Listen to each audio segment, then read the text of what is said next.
Hi guys, Team RC 3D Prints, and we have succumbed to getting rid of the Traxxas ESC in our UDR, or in one of our UDRs. It has just stopped working. The dreaded Traxxas gremlins have struck and it's stopped working. So we've removed the fan, using that in something else, and we have invested in a Hobbywing EzRun Max 6 to put in the UDR. Now, in this video, we were just going to talk about how you go about programming these. With these, there's a few functions which you can change on them, you can tune on them, and there's a couple of different ways of doing that. So we're just going to go through that, how you go about doing that in this video before we put it in the truck. So there's two ways that you can program this speed controller. Well, I suppose two and a half really. The most common way, which people will probably see, is using one of these program boxes. Now, there is actually an older version of this, which is known as the 2-in-1 program box. Very, very similar, but it doesn't have multi-function on there. You really want to avoid that because you have to make sure you've got the right firmware to use in the Speedo, and it varies from Speedo to Speedo. So try and get the multi-function box. And with this, you can also use a USB cable to plug it into a laptop, and that's how you update the firmware on this and the Speedo. And you can also use the software to actually update and adjust the Speedo rather than using the display in here. Now, the other option is to use their Wi-Fi box. Now, this plugs into your Speedo, and you then either use an Android or an iPhone or an iPad, and you then connect to an app, and you then can adjust all your settings. There is a slightly newer version of this out at the moment, but they do the same thing. And the beauty of this is you can use these boxes and that for any Hobbywing Speedo. So you can adjust all the settings on all the Hobbywing Speedos. So the process of connecting up either of these units is exactly the same. Basically, you have the fan port, which I have unplugged here, and you plug your what looks like a receiver wire into there, and then you have on this you have a receiver wire that plugs into there, then plugs into there. And the beauty of that is that because you're not having to unplug, because some Speedos you'd have to unplug this and plug that into the box, you haven't got to keep going to your receiver box. You could, in fact, and what we might do is, because this is buried quite in the bowels of the UDR, we might run a Y connector off here so we can power our fan, and also then just plug one of our boxes straight in so we can have a little socket on the side of the UDR. So that's something we might look at. So to connect this program box up, we've already got some batteries connected up to the Speedo. We haven't got it plugged into a receiver or a motor, doesn't matter. So you just plug your one end of your cable into the side of the program box there, and then plug in this to the fan port, making sure you get the right polarity. Turn on your Speedo, and you'll see that is the firmware version of the program box, which is quite important, and I'll come on to that in a second. Click OK. Connecting ESC, that's your ESC firmware, which quickly flashed up there, and here we then go into the options that you can do. Now, one thing you may find in some of these values on here, you get some funny characters. That's what happened when I first used this box. That meant this didn't have the up-to-date firmware on it. The first thing I do whenever I get a Speedo or anything like this is update the firmware. Now, to update the firmware on this, you use the software on a computer. You use the Hobbywing Link software. If anyone wants me to do a video on that, I can, and you use that to update the ESC and the program box. You need to be a little bit careful because it is quite easy to what they call brick these items. If you have a problem mid firmware update, you can ruin a relatively cheap program box or a relatively expensive Speedo, and that's debatable whether that be covered under warranty. And if you buy one of these brand new, can't always guarantee it'll have the latest firmware on it because you don't know how long it's been sitting on the shelf of the model shop. So that's how you connect it.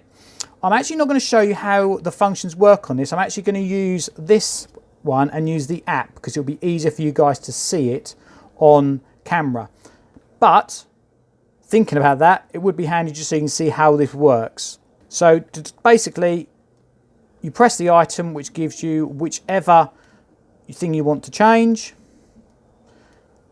And then once you get something you want to change, if you go into value, it then changes the value, and then you press OK, and it's saved it. So that's then saved it to that speedo. But I'm not going to run through all the settings on this. I'm actually going to use this, and I'm going to use the app, because it'll be easier for you guys to see all the different functions. It's much easier to explain on there. So we brought the iPad along now, and we're going to use the Bluetooth or the Wi-Fi Express dongle to connect up on this. Now when I'm at the track or anywhere, I would normally use it on my phone, but it's just a bit easier for me to show for you guys on video with the iPad app. Now a little tip, when you get this first off, you need to actually connect this to your devices. Now you can use the Bluetooth, or you can use a Wi-Fi signal. The Bluetooth I found very unreliable. I always use Wi-Fi. Basically what this does, it sets up its own Wi-Fi network, so your iPad or your iPhone or your Android device will then connect to a Wi-Fi network, which is then connects to this. So to connect this up, same as the other method, we just plug it into the fan port. Make sure it's switched off when you're doing that, and then we'll turn it on. You'll see some LEDs flashing, and then we then need to connect to the iPad. So we've now connected to our Wi-Fi for our ESC. Now you will find sometimes you have to tap this button here at the top right, like the speedo, a couple of times, and when it flashes like that, you know it's connected and it's talking to your speedo. Sometimes it is a little bit finicky trying to get it to connect. You might need to force connect your device to your correct Wi-Fi, because you know that if you're at home, you'll be connected to your home Wi-Fi. You need to disconnect from that and connect to your Wi-Fi one, or to your speedo one. So if we click on parameters, in fact, no, let's go back to firmware update. So if you needed to update the firmware using the Wi-Fi Express, it's through this version here you do it. Now I actually know this is the latest firmware because I've already just done that, and you can see B1.26 is the only version there. But you then would click on update, make sure everything's charged, connected, and it will take a couple of minutes to do that. Be careful doing that because it is easy to mess things up. But if we come back to parameters, you only got one option on here. This software is designed for all manner of Hobbywing ESCs, and that's why there's a lot of bits on here that we don't actually use when we are using this speedo. So the only options that you've got are basically what's on here. We'll just quickly run through them so you know what it is. Running mode, pretty straightforward. Forward, reverse, brake. When it's starred, that is the default. You can change it to forward and brake only, which means the amount, or you can pull it into reverse on your transmitter and it will only give you brakes. Now LiPo cells, this is quite an interesting one. Although you've got 2-cell option on here, it doesn't actually work, and really you would never use this speedo with 2-cell anyway. Auto calculation, it will do its best to work out what you are running. Usually we're going to be running 6-cell or 8-cell, but a combination of a twin pack setup. And it does recommend that rather than leaving on auto calculation, you set it to what it's actually going to be. We're going to be running 6-cell, so I'm actually going to set it to 6-cell. What can happen there is if you put a pack of batteries in that aren't perhaps fully charged, it might get confused and it might put them down as 4-cell if you leave it on the auto calculation function. So leave it on 6-cell. But conversely, if you're going to be switching between 6-cell and 4-cell, you need to make sure that you've got this correct, because if you run 4-cell in the 6-cell mode, the next part won't work right, the auto or the low voltage cutoff. Now disabled, don't use that. Basically it will run your batteries dry and it will cause you all sorts of problems. I would only ever run that if I was going to be racing. We run them when we race competitively in 1/10, but we only run for 5 minutes. We get nowhere near low voltage.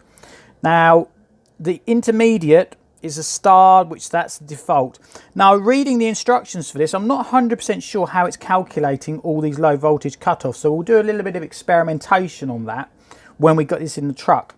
But it says that low is only really if you've got some very poorly performing lipos. So if you're putting a lot of current out of them, they might drop towards a low voltage but actually not going towards low voltage. And conversely, it says high only if you've got some really good quality lipo. So I'm not really 100% sure on how that's going to work, but we'll leave that on intermediate.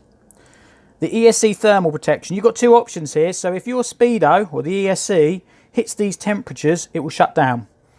Don't really ever see why you want to go to 125. You want to keep everything in these trucks as cool as possible. If you're hitting those temperatures, you're really working your truck hard, and we know they can be delicate on certain other things on these. I think it would probably be causing you transmission issues on there.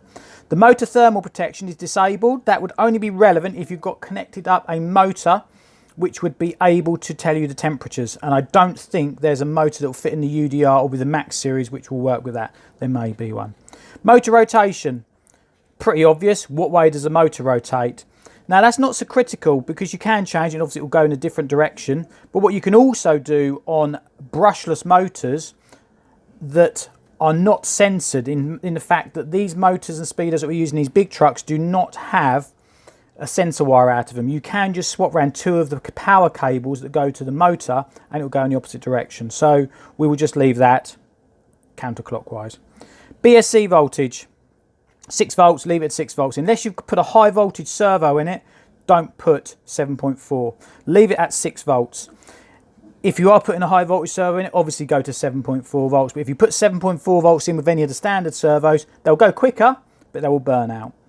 Braking. Brake force, pretty obvious. How much brakes do you want? Default is 50%. I think we'll leave it at that and then see how it goes. 100% obviously means your car's going to lock up. Don't think we need that, so we'll leave it 50% and see how it goes. You want more, go higher percentage. If you go less, then go to a lower percentage. Similarly with reverse force, you've only got 25 or 50%. Again, I don't think you really need to run these things too fast in reverse. Doesn't do them too much good on the steering geometry when you run them in reverse anyway, so we'll leave it at 25%. Now perhaps the item that's the most interesting is the start mode punch. Now this is when you hit the accelerator, how much power does it give you? So are the wheels spinning madly? If you're putting this in an x-maxx, for example, they're quite good at wheeling. So you could play about with this function here as to how much power it gives you. Again, haven't used this speedo, so we'll leave it at level 3 and see how it goes. But if you want more, you go to a higher level. So level 5 is going to give you more punch than if you were to go with level 1. So we will see how that works. And what that is also relevant for is how good your lipos are, because if you put a higher punch level, you'll be pulling more voltage out of your lipos, and you might then end up looking at your low voltage cutoff. So it might be that you need to put a high punch level and then a low voltage cutoff. But I'm going to leave it all just at the moment, just so I know where I'm at, pretty much at the default. And drag brake. Anyone know what drag brake is? Well, basically, when you let off your throttle, does it apply any brakes? This is a throwback to when we used to use brushed motors. Obviously, we didn't really used to use them in these size trucks, but when we used to use them in smaller vehicles, brushed motors have more resistance when they're not running. So when you let off the power, they have an internal, almost like a brake. So this will give you a small amount of brake when you let off the accelerator. At the moment, there's none. Again, I will leave it at that. When I do racing in 1/10, depending on the circuit, you possibly have a little bit of drag brake, but you can play about with that to see what you like. So that is the settings. You can rename it if you want to. I'm not going to worry too much about that. You can export your settings. There's even a factory reset here. So if you played about with all these settings and you've got a bit lost, if you click on factory reset, it will click on and it will reset your ESC. I'm not going to do that. The only thing you do need to remember on this one, when you've made any changes to this, you need to click on the save, and it will just give you that, and it's now just saving those things to my ESC, and it's saved it. You would then need to click on disconnect. Always click on the disconnect on here before you go to turn your speedo off. Now just a couple of other things that are on here. Data record. We will get on here a temperature settings from this ESC and potentially a low voltage as well. So once we've done some runnings, we might get some details on the data records. Settings, that's just when you're connecting your dongle to your Wi-Fi. And so we now are going to just disconnect this ESC from our app. We can click on the speedo and it just says here, I should disconnect the ESC etc. Yep, that's done. It's just disconnecting that, and we are now disconnected. So if we come back to our Speedo, we will then just turn it off. Always turn it off. Just hold down your power button, and then you can unplug your dongle. So the next task is we are going to fit this into our UDR. So I hope that video is just a little bit of interest and a little bit of an insight into what we can do with these Hobbywing ESCs. In my opinion, they're a good ESC. They're certainly much better than the Traxxas ones. So we'll get this in the truck, and then we'll give another video on fitting it in the truck first of all, because we've got a couple of issues with mounting it. It's not quite a straightforward mount, but it's relatively straightforward. And then we'll do a video of what it's like performance-wise. So thanks for watching. Please do like, share and subscribe, and we'll be back soon. Thank you very much.